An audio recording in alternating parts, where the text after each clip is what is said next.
Right, there we are. Tom Williams. Right, thank you, Rita. Good day, everybody. Hope you're all happy and bright wherever you are in the world. We're broadcasting, as you know, from Worthing, a resort town in south of England, and it's not really summer, although it's not too cold now. I heard from Gavin Holmes yesterday. He's running around Europe with Richard Betnell. I don't know how they expect to run a business running around Europe, but there you are. That's their problem. And he said it's over 100 degrees in Krakow. So it's so hot you can't really go outside most of the time. But there you are. You get used to your own local climate, I suppose. England's not renowned for hot, sunny summers, but there you are. We're used to it. Anyway, so we've got the chart up. Please ask questions. Anything you want to know about a stock or gold or whatever, and I'll do my best to answer. Now, the chart we have up now is the chart of the Dow Jones future running live. Okay? Pardon? Daily chart. Yeah, daily chart, Rita said. Yeah, it's fine. It's a daily chart of the Dow Jones. You can see we're in a downtrend. We can see that up here we were overbought. When you go over the trend line, it's known as you're being overbought. Below the trend line, you're oversold. And then the market's vulnerable to have somebody come in and buy enough for a rally up. But of course, this here looks very much like distribution to me. And that's what's causing this down move. There has been some strength appeared in the market. And now this bar here, look, concerns me slightly. This one here. Whenever you see these wide spreads down, close near the low, on increased volume, right, as it pushes down through a former area of support. Right, there's the support, the last support, and now it's hurtled down through that, rushing towards that lower trend line. That's normally potential sign of weakness, but there's not enough evidence there to go short. If that's genuine weakness, we'll see no demand on something going on around here. Okay? The next bar certainly doesn't look all that strong. Certainly not. Now this is a 20-minute chart. No, that's the daily chart. Ah, sorry, yeah. We're looking at, yes, sorry, I'll look at 20 minutes in a minute. Now you can look at any time frame you want, but personally, it's different information comes up on different time frames, and then you just merge what's going on into your mind. But this is daily chart, so we can see there has definitely been on the daily chart a sign of weakness here. Look, widespread down as it rushes towards the former area of support, high volume or higher volume. Look, next bar is not exactly. Let's have a look. Yes, it's not up. Look at all. As a matter of fact, it's fallen off. But also, this is what we also call a weak bar. Markets don't like these bars. We've got these top tails to them. We call them a top tail. When the higher the bar is higher than the close of the previous bar, right, at the top tail. And that means with that low volume look that it's not finished yet. Remember, it's the end of day. But normally, you see, when it goes up like that and you get what we call this top tail on that low volume, that could be no demand. The professional money could have seen this here and they realize that there's supply there. So I would certainly not be interested in rushing in buying this at the moment. Okay, so that's a Dow daily chart. Are there any questions about that? Well, there's sort of a general question about the market, yeah. Okay, read that. There's one question here from Carlos. Are we experiencing the end of a mid-term bull move and the start of a bear move?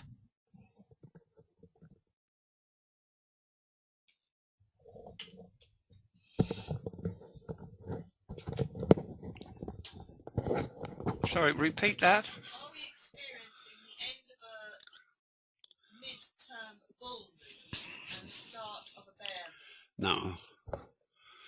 No, there's no such thing as mid-term.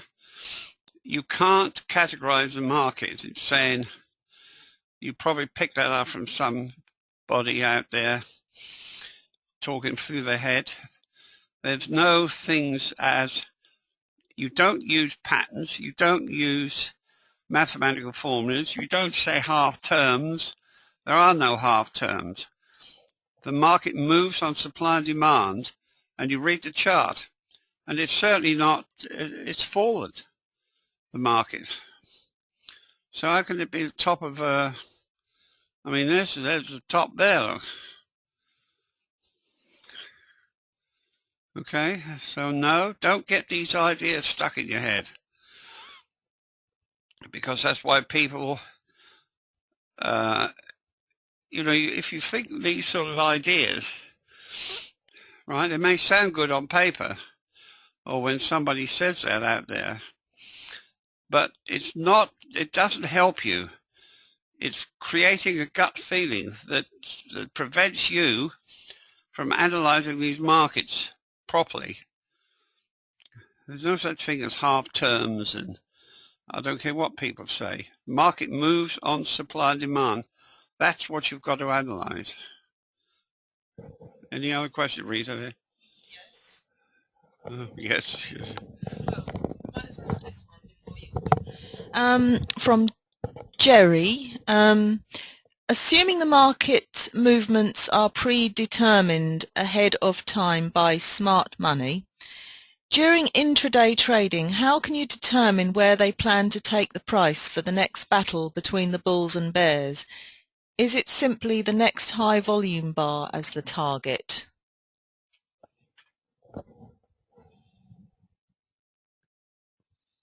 Read that again. I'm reading it again for Tom. Assuming the market movements are predetermined ahead of time, right? He's going to answer that bit first. First of all, there's no such thing as predetermined. The market moves on supply and demand. It doesn't predetermine anything. It will move up when enough money goes in the market to absorb any supply and stop any down move. Now that's action from serious money. They're not always right, as we can see with the charts. Sometimes they get it wrong too. So, but there's no such thing as predetermined, and then once they're in, how high is it going? You can't do that. If you're driving a car along a road somewhere, you have a map, yes, but you head out and you don't do anything until you hit the signpost.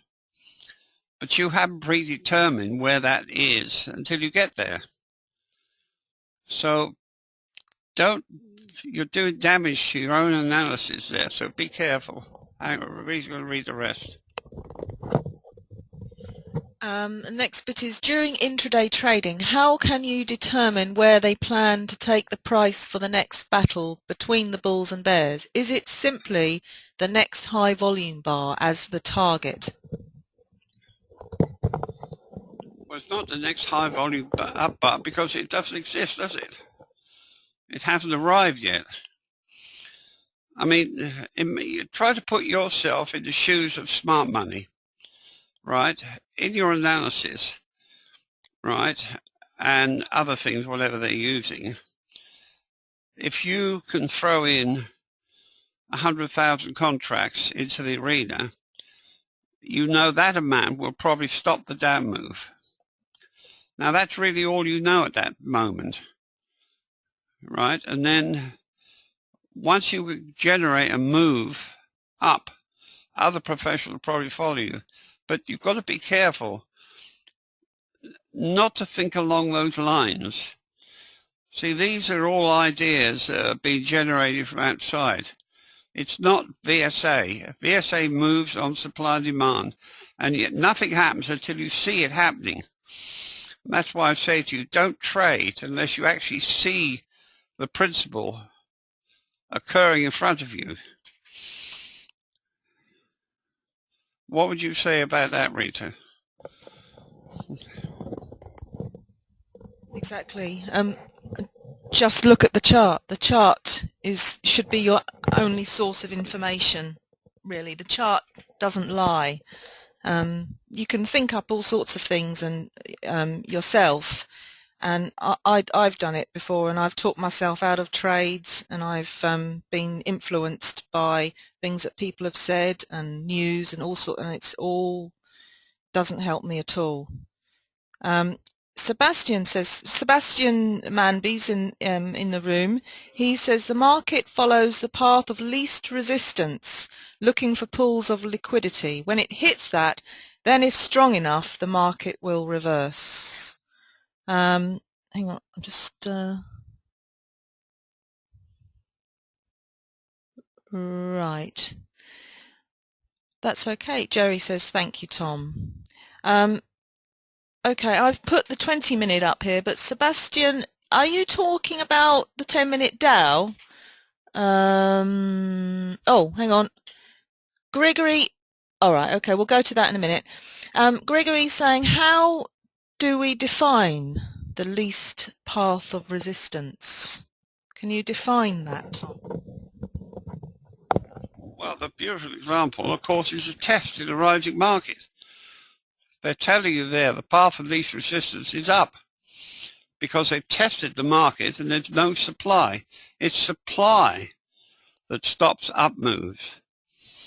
And it's supply that prevents, I mean, you're not going to throw in all that your money if you know it's likely to get swamped with supply somewhere. As soon as you start up move, you do all that work and expense only to see people that you probably don't like too much anyway benefiting from your money.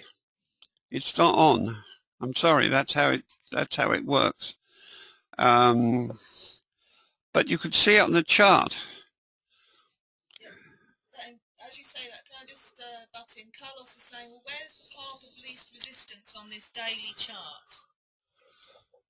Where would the path of least resistance be? Well, the path of least resistance is apparently down, isn't it? There. That's why we've got a widespread down. It doesn't look like a shakeout to me. See, a shakeout is when they ram the price down deliberately. They have an opportunity somewhere to ram the price down, to frighten people out of their trades, catch stops. And that's a good way to generate alter the balance of supply and demand.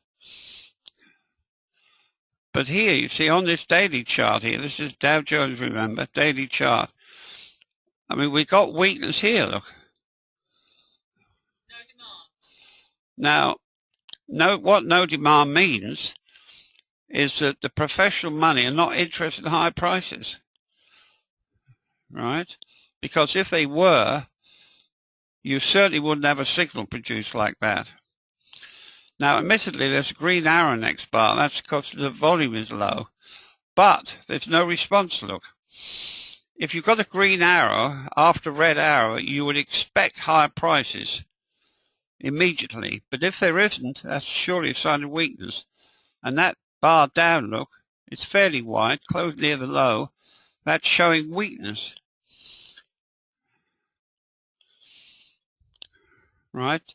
Don't forget, they have to have movement. And this here, is this no demand, Rita? Must be. Well, not really, but it's there, yeah. No. But don't forget, it's called volume spread. Now, the spread is narrow. That's also a sign of weakness when you get narrow spreads. And notice this is a narrow spread. And the opposite is true. When you get these wide spreads down like this, inevitably that's a sign of weakness. So we have to proceed with great caution here and not go long. But they're devious, they're cunning. The market seems to automatically want to go the direction, the opposite direction to what you think it's going to go. Now that's interesting if you think of that statement. That's wrapped up in herd behavior, because the market as a whole knows what the herd is doing. Professional money know where all the stops are. They obviously know the general direction, push of the market, because they're right at the spot. They've got all the information and they're trading it live. So I advise you not to do any trade unless you see something that fits into what we call a setup.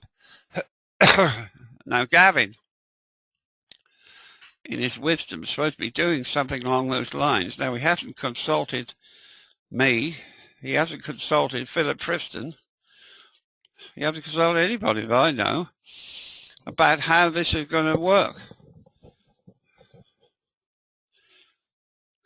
So Peter's just arrived. Hello, Peter. So he's Rita's husband. He's a computer wizard. And he's actually, he used to go around repairing computers, but now he's doing so well at trading. I see that he's not so keen on going out repairing other people's computers.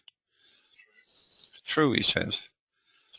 I mean, you go to these houses to repair a computer, and some of them haven't plugged it in or something, you know. Hey? Hopefully that's what it is. Well, hopefully, yes. So, you know, it can be a bit frustrating. But anyway, he seems happy enough. But now, are there any questions now? hello, there are questions, yes. Right, read them out, Rita.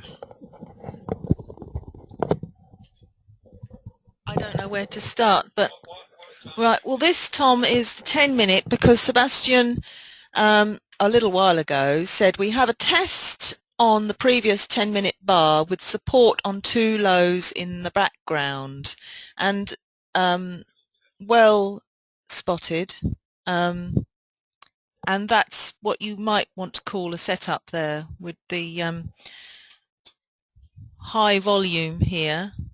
Very high volume, and it's gone up a little bit, come back down here at this level. It's tested on low volume, which has made it to go. How far it will go up, we don't know. But there was another question, Tom, while you were talking about no demand. I'm trying to find it. When do you know your no demand is invalid? Is one of the questions. Well, how do you know it's invalid? How do we know it's invalid? Right. Well, first of all, if it's going up on no demand and it's genuine, you'll have the reasons in the background, won't you? The weakness, the down move, the high volume up bars in the background. Now, Sebastian here is a clever guy, and he's a VSA expert. And he's suggested we put this chart up, and he's quite right. There's a setup here, look. This is what we call a setup. The market's fallen, look, so we're vulnerable, right? There's the increase in volume. Don't forget volume is activity. And on that, note the spread is narrowed, and then it starts going sideways, right? So professional money, we're fully aware that's happened here, right? Don't forget, it's not going into a huge bull move. It's just one up move, right? So you would expect this area to be tested. Here, look.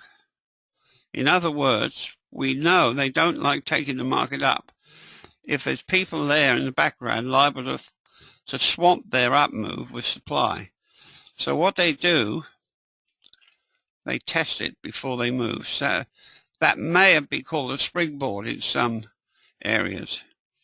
I don't use that terminology, but there it is. It's a test. What's that say, Reed? No supply. Yeah, well, that's it. No supply is a test. That's what it's testing for, supply. Does that make sense? I mean, the wording may be slightly different, testing, but no supply is a test. Read all these dialog boxes. They were re-edited a year or so ago by Philip Friston, who's very careful, very methodical, and what he says there would be correct.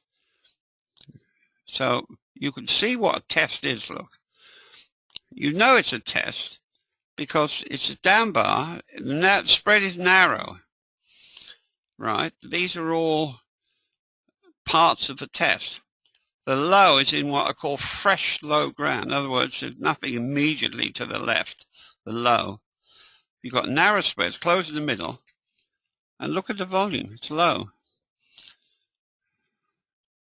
Thank you for that input, Sebastian. Right, and that's why it's gone up like that. But it'll go up until supply hits it or no demand.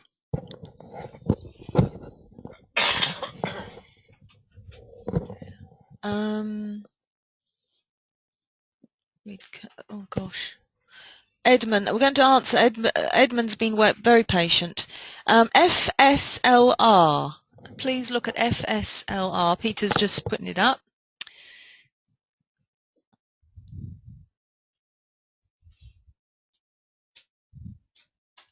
I mean, I don't know whether, should we be using the end of day software for that?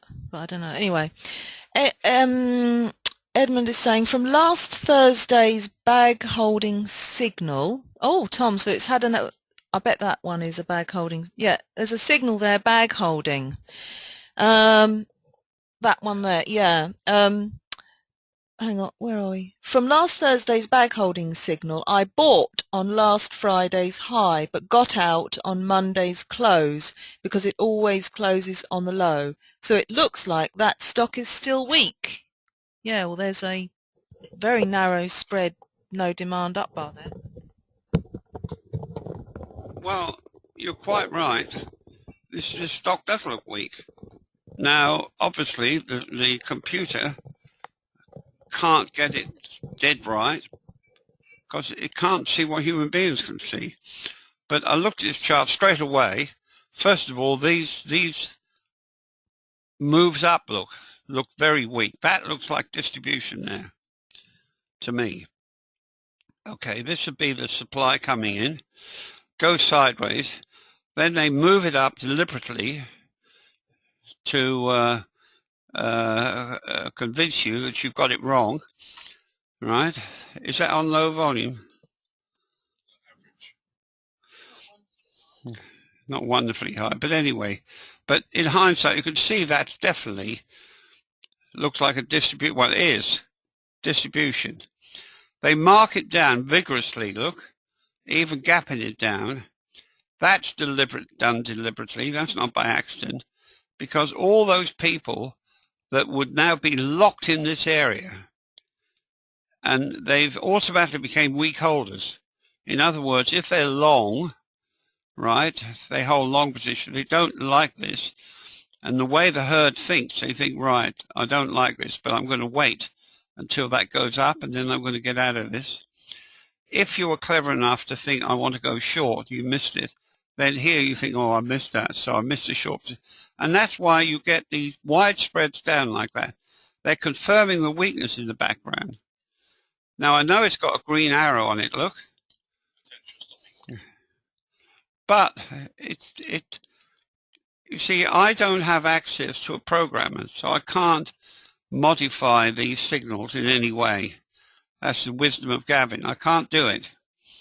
But before stopping volume comes in, you've got to have at least 2 legs down, like this, to make the market vulnerable or attractive enough to encourage you to come in buy.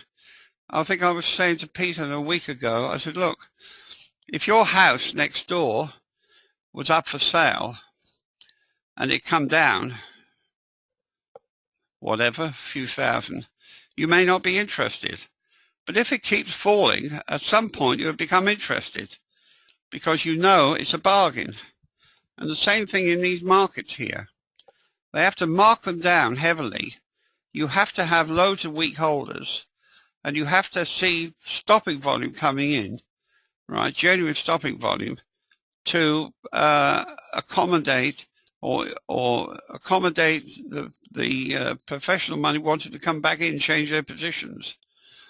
Does that make sense? But it hasn't gone down enough, and that's why it's falling down here. You need at least another leg down.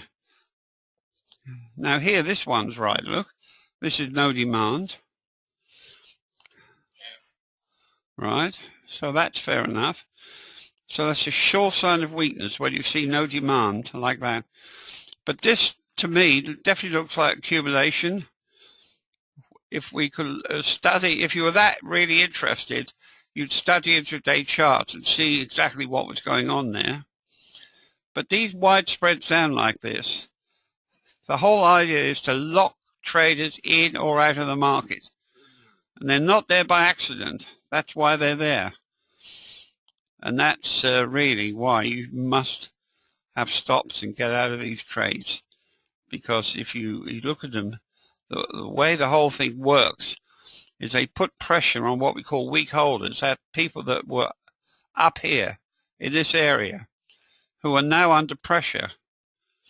And the market won't reaccumulate until most of those people have been shaken out. And then that there, no demand, is a sure sign, excuse me, that this market's weak. So it's certainly weak at the moment.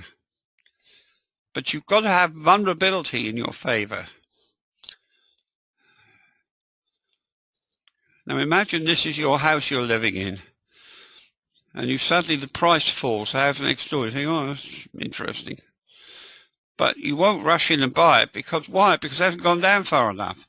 But if it goes down far enough, you say, oh, I must buy that, because there's a chance there of getting that cheap, and I'm going to make some money in the future. And the same thing in the market. That's vulnerability. It's got nothing to do with anything else at all. It's whether the professional money feel they can make some money by absorbing the supply and then taking it up somewhat. It's very complex, I know. Yeah.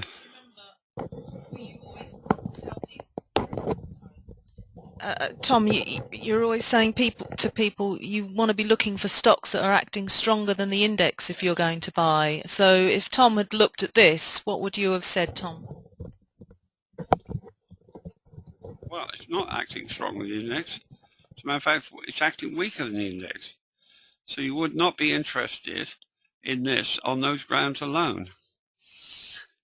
I mean, Gavin's on about these setups. I'm not quite, he hasn't consulted with me or anybody else about it, so I don't know what he's doing. But what we might do, we might, on the newsletter, put a list of no more than 10 stocks that are acting strong in the index and other potential stocks that you should be interested in, and to also learn to recognize what a strong stock is. Of course, a strong stock is a stock that's refusing to fall with the index, but there's no supply in the background. You don't want supply. That's a big danger to professional money. Supply. Your effort to move that up will be swamped by people dumping holdings onto you. You don't want that. Well, they won't do it. So, thank you, Rita. 20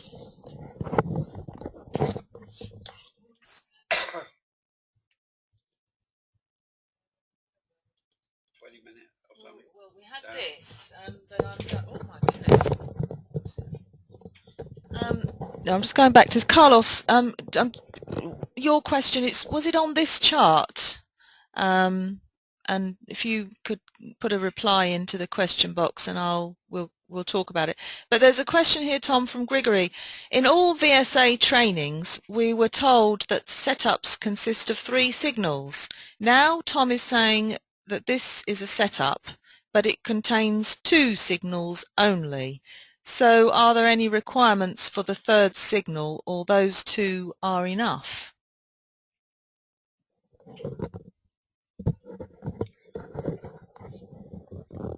Well, sometimes you may have 3 signals, but in this case we looked at, Sebastian suggested, was there's only 2 signals.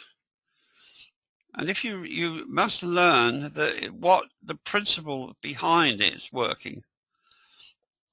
It's the computer's trying to pick up all this stuff, but the human mind, is so much cleverer than a computer, and you can visually see it.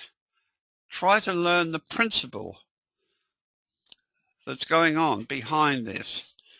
And the principle in that one of Sebastian was that the market fell, right? So you're vulnerable. Look, it's fallen. And then here you get a narrow spread. Don't forget it's a down bar. It's a fresh low ground. In other words, there's nothing to the immediate left. Look, it's a narrow spread, closed in the middle, and the volume has definitely increased. Right, now that's fine. So that's a signal or information that professional money have probably stepped in. Now, you know that before they take it up, they want to test it. So you get an up move, but that's all right. And here it is. There's the test.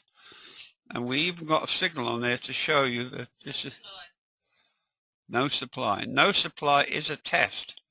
That's what they're looking for. As soon as they see that, you could see it just as quick as a computer, and up it goes, look. But because the overall market looks weak, it's highly unlikely that's going to go up too far. But the market's devious, it's cunning. It's not there to help you. The market expects you to lose. And that's why it behaves the way it does. If you want to play it safe more, I would suggest, well, if you follow the rules we tell you, you're okay.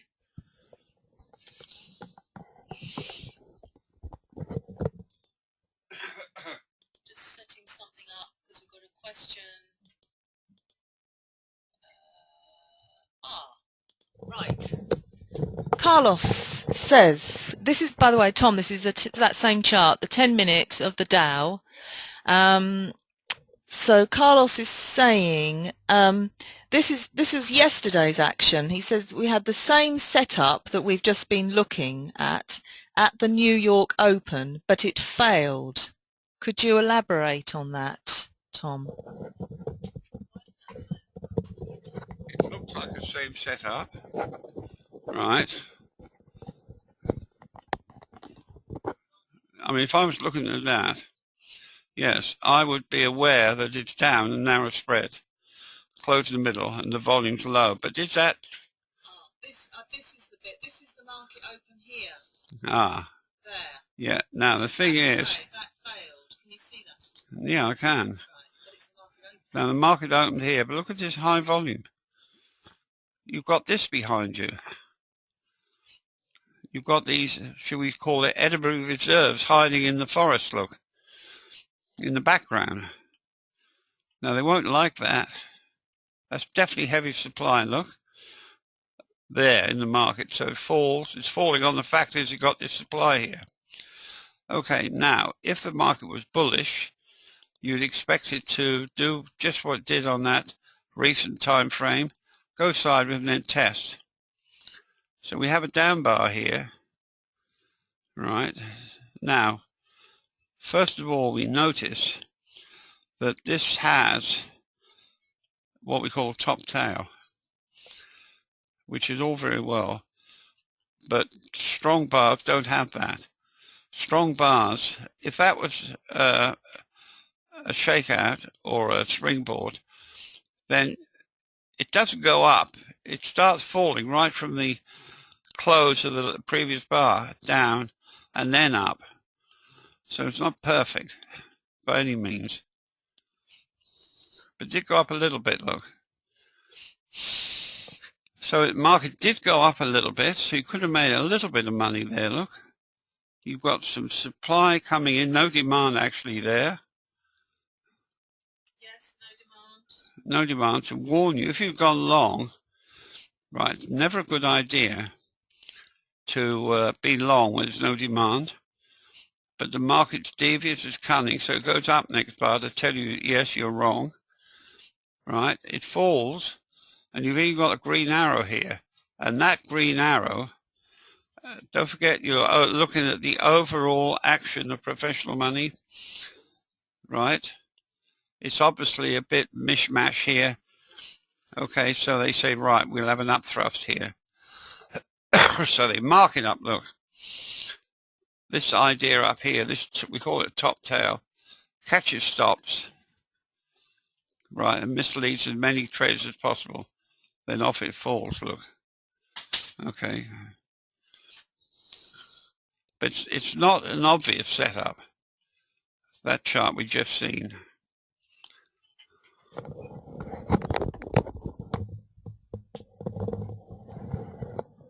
Okay, David, I've just sent you a little message. Are you talking about the 230 bar that we've just been looking at, which was yesterday or today? If you could just give me a response in the chat box, and then we'll go to it.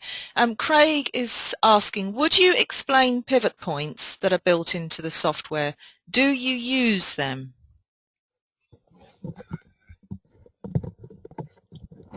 Well, I've heard from, now a short answer, I don't use them because I can't see them very well. But I've had numerous people contacting me in the past few years telling me how good the pivot points are. But the only thing, well, it's fine. You do a pivot point and it gives you some idea where the market's likely to turn. But just because it's a pivot point there, that means it's definitely going to turn. But it's like a trend line. You're vulnerable to coming off or supporting at that level. So you pay particular attention to your bar-by-bar analysis on that to give you a good guide what's going on. Because that's all the professionals are doing. They're seeing this market arriving and leaving live. But pivot points are apparently very good. But to be quite honest, I don't use them right at the moment because I can't see very well. But they are, I've been told by many, many people that they're very, very good. I certainly use them all the time. When the market moves up, say, to a pivot point, if you're in a trade, you know that you need to be wary. Look at what the action is at that point. Is it going to break through that, or is it reaching up there on no demand or something? So they are quite influential, pivot points, and I certainly use them because they give me more of a picture. Okay, Thomas is saying, are there any advantages to using tick charts?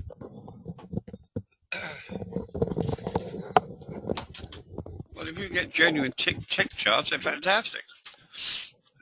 But I'm not running the software. I used to have tick volume, and it was very, very good. And I've spent a long time analyzing tick volume. So in a way, I know what I'm talking about here. I used to have, I think I ran it for over a year, 2 charts, split the screen in half, one half, say at the top, using real or published volume, and one below using tick volume. And the markets moved together, as you know, was the same chart. And the tick volume was definitely gave you more information and more reliable information, because this sort of volume that's published, it's open to being manipulated, as you can suspect, with all this money revolving around it. It's well known in the London market and notorious, can hold volume back for 36 hours apparently. So it just shows you, in other words, how important the volume is. But VSA overrides that because it's using relative volume. So they can't interfere with the volume figure sufficiently to alter that. If it's high, it's going to be high.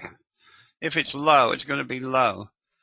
Doesn't matter what they do, because they can't do it to that extreme where it obviously looks wrong. And also, we throw the spread into that. Up bar on narrow spread shows weakness. Down bars on narrow spread show strength. So keep that in mind.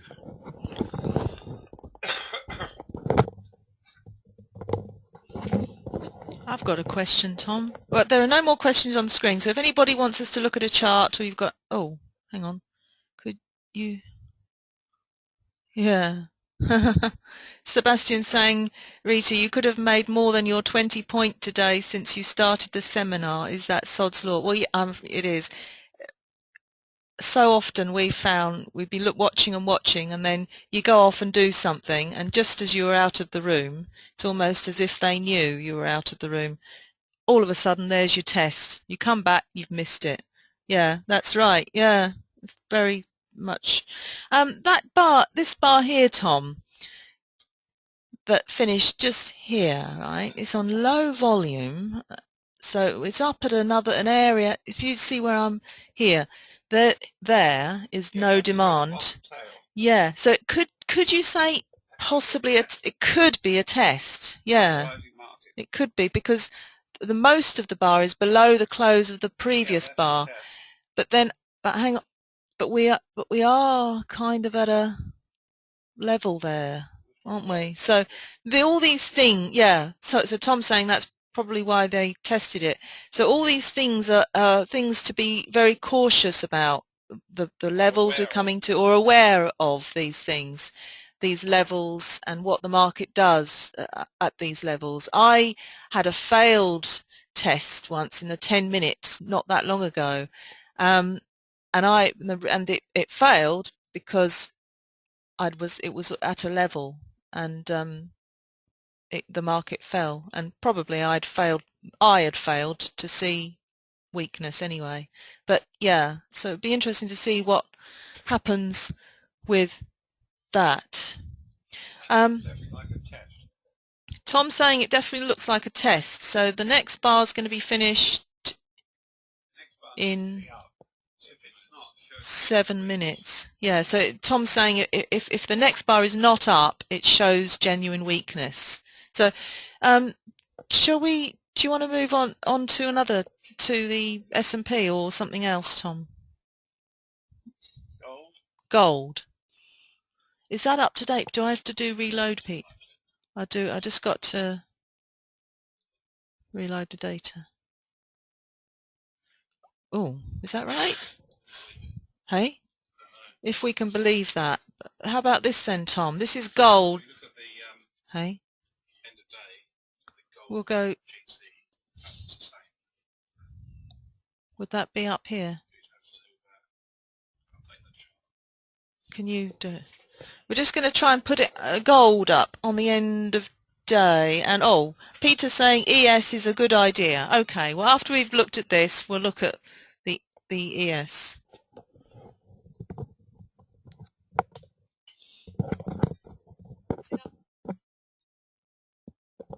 It's not up to date, so we're just doing that now. Is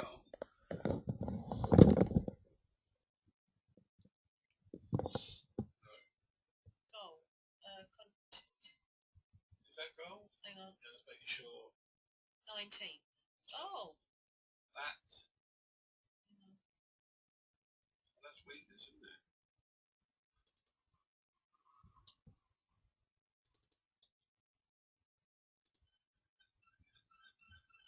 Let's just get the end date on, just to confirm.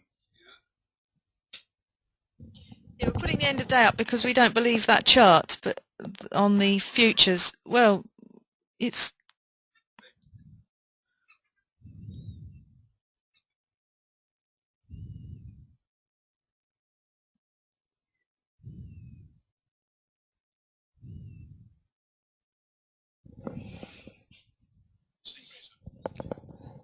Someone suggesting I sing. I don't think that's a very good idea. Right. Go. Oh, right. There. That was yesterday. No. Yeah. Well, obviously, this goal looks weak. And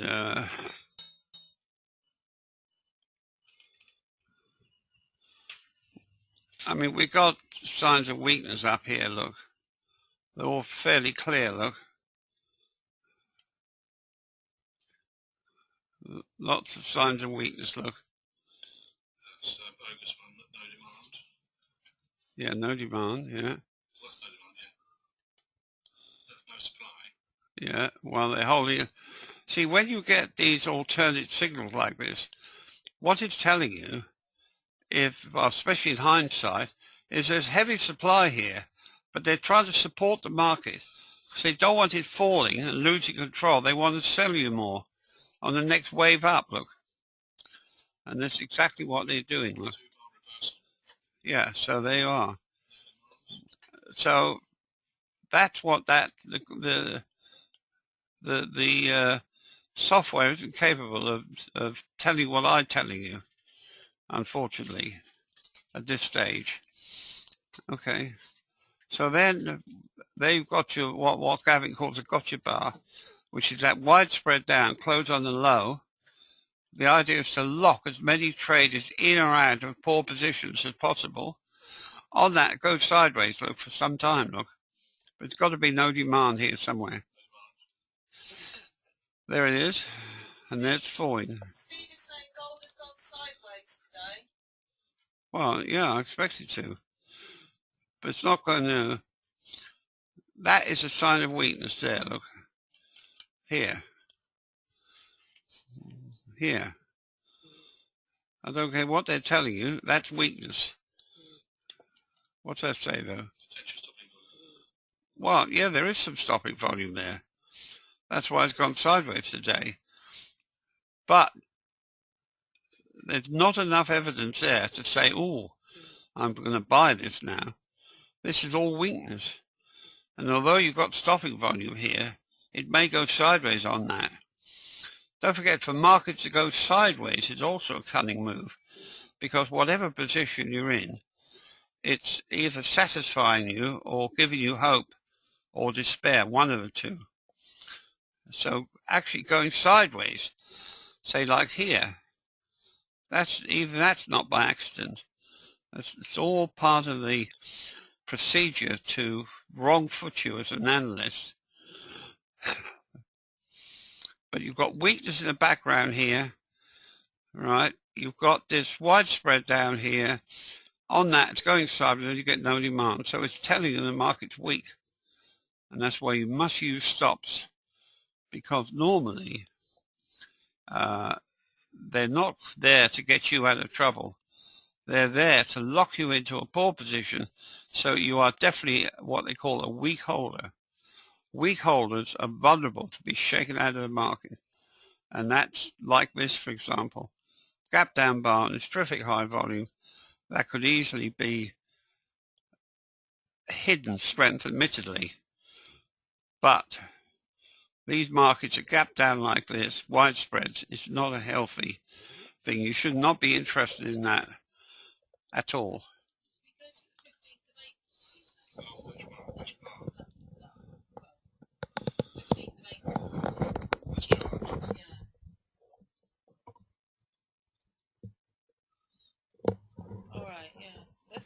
Yeah, Mike, no, Peter is pointing this out. Well, we go back to the 15th of April. This may be a spring position.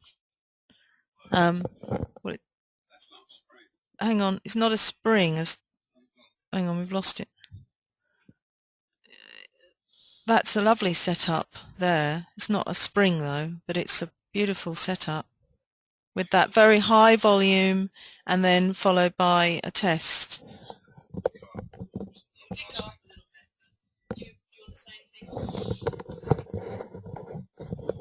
Well, as far as we're concerned, technically speaking, that's not a spring. That's simply a sign of weakness as they mark it heavily down like that to lock traders in or out of into poor positions. But right, it's showing some strength because of this high volume here, and that high volume must be some buying. But as this market moves up, notice you get this mushroom effect. That's a sure sign of weakness when you see that.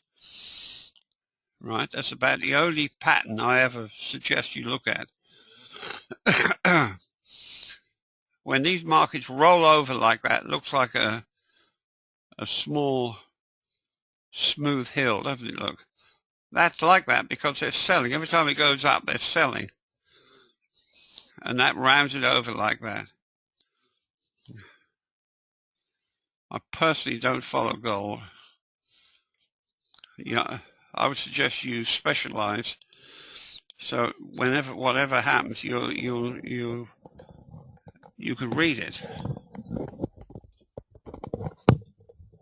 Michael is just asking, can we put the KG chart up to see, yeah, see what it says. Just doing that now.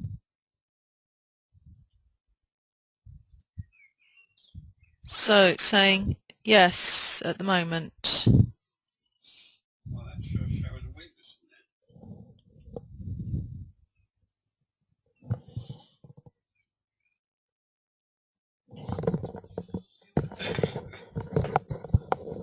there. The KG chart is remarkably good because it clearly shows bullish or bearish volume. That's all it does. It's not supposed to do anything else as far as I'm concerned. KG charts in themselves have been around for many, many years. I think they were invented in Japan. I don't know how long ago, but nobody thought about putting volume onto it, which I had done. And lo and behold, you can see whether the market is bullish, acting bullish volume or bearish volume. And that's why you get the green and the red. Bullish volume is expanding volume on those up bars, right? And decreasing on the down bars. That's why you get tests and things like that. In other words, decreasing volume, it shows a lack of supply. Now we may not be reading exactly like professionals, but they can see all this. They may not necessarily follow a KG chart. They certainly can see the balance of supply and demand coming and going. But we can see it. It makes it easy for us to see that. Now, as soon as the market gets weak, you'll see bearish volume. And bearish volume is expanding volume this time on down bars, while decreasing on up bars. That's why you get no demand and up thrusts and this type of thing. It's all there. Practically most of the hard work, I reckon you could trade on this. Every time the market goes red, short. Every time it goes green, go long. But it's very, very good.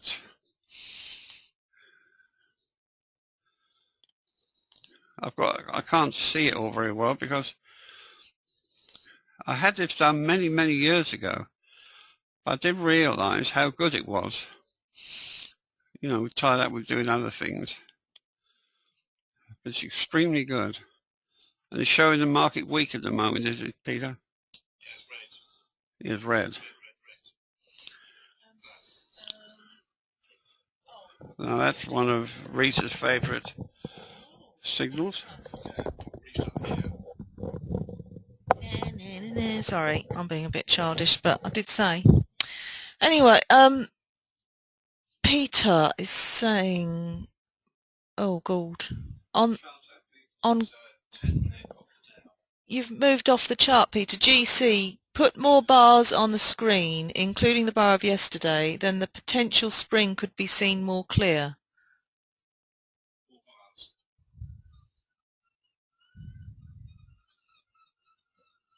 Where, yeah, whereabouts, Peter? Well, yeah, I mean that's the goal. Yeah, we often have less. We have less bars because Tom can't see. I mean, he can see overall, but in order to really analyse, he has to have 20 bars up on his screen. So that's, I'm afraid, why we have to do that. Michael is saying, do I have to count volume on non-valid bars on 3-point reversal kg if drawing by hand? Do you understand that, Tom? Do I have to count volume on non-valid bars on 3-point reversal kg if drawing by hand? Tom doesn't, if you could... Tom, did you draw kg charts when you were a young man? When you were slightly younger? Quite, so didn't you? Tom's not quite sure. He needs you to elaborate on that question. Peter is asking, what is the opinion of Sebastian about it? Is that about gold, Peter? Or... Yes. Okay, Sebastian, if you wanted, if you could put your opinion on gold in the chat box, we'll read it out. Oh, Robert's saying, does he mean point and figure, not kg? Ah, so do you understand that then, Tom? I think the kg is built slightly differently than point figure.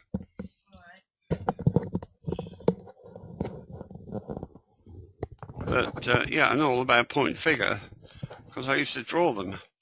Very, very important point figure. But even there, you can't beat reading the bar chart bar by bar. And here, I think I found a better way to warn you about if the market's bullish or bearish. You need to trade in harmony. I suppose it's almost like taking a blind man by the hand and telling him which way the river's flowing. So although he can't see the river, he's going to try to swim it and take the flow, the general flow, to help him. Does that make sense? No, point figure, yeah, we used to have women take all the readings off ticker tapes that were live in the office. What's that? No, Dallas is yapping away in the background. Sorry. I think they enjoy themselves here. Dinner's nearly ready. Dinner's ready. And I want to tell the world how you're getting on. Well, go on. Now, listen, this is Dallas. She's my right-hand man. The reason is people are often asked after Dallas. Don't believe it, please. I'm not a man. I promise you that. I'm 100% female. I just wanted to tell all those very kind people who inquired after Tom that he is making very good progress. His leg has healed so incredibly well that the district nurses are no longer going to be coming in. They don't want to know him anymore. And he's obviously well awake because he doesn't often, well, he sometimes forgets to take his pills rather more often than not. And so I threatened him that if he didn't take his pills, I would put a couple of very large notices up in his den, including one on the screen where he does all his charts. And a few weeks went by and he still hadn't remembered to take his pills. So when he was asleep one day, I put a couple of notices up. when he woke up and he came into his den, he took one step down and he said, "It's no use you putting those notices up because I can't see them." Now, that is the sort of person I'm looking after. But he's a good chap and great fun.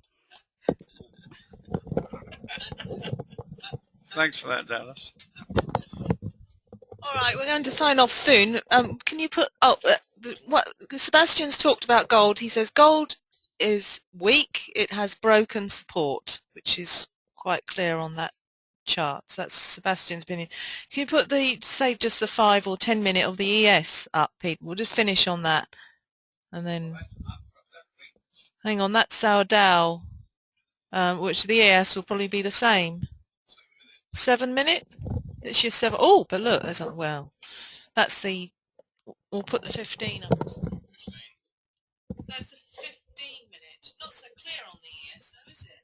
No, some of the charts will show you better results. Yeah.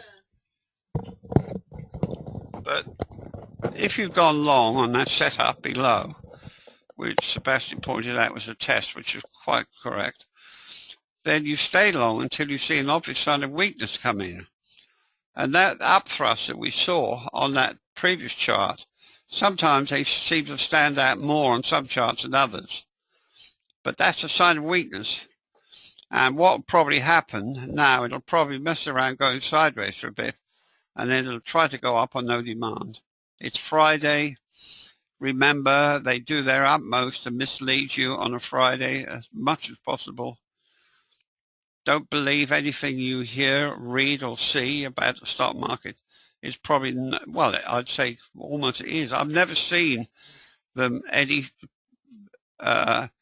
truth about the markets ever. Most of it's not the truth, and and that's what gives you the gut feeling that encourages you to misanalyze these markets. But you can't deny, if you look at supply and demand, try to put yourself in their shoes. I mean, why should you put in 5,000 contracts to buy, for example? Why? Just think of it. Try to answer that and you'll see it. I mean, we've got Rita and Peter here. I mean, they knew absolutely nothing about the market. Well, Rita definitely did the last 2 years. Now they they've got other hurdles to overcome, which we will talk about sometime. But this is human hurdles of human being nature. So you've got quite a few hurdles to overcome, but it's there. And these testing and upthrusts are usually a solid sign where you can see a clear principle makes the money. Anyway, I'll say thank you very, very much for listening. And we'll be doing a newsletter this weekend. And I'm not quite sure when Gavin comes back, but we look forward to that. Okay, that's it then for tonight. We'll see you next Friday, same time, same place. And have a great weekend, and look out for the newsletter. It'll be up either Saturday or Sunday. I'm not quite sure yet. Thank you very much, everybody, for your comments, and we'll see you next week. Bye-bye.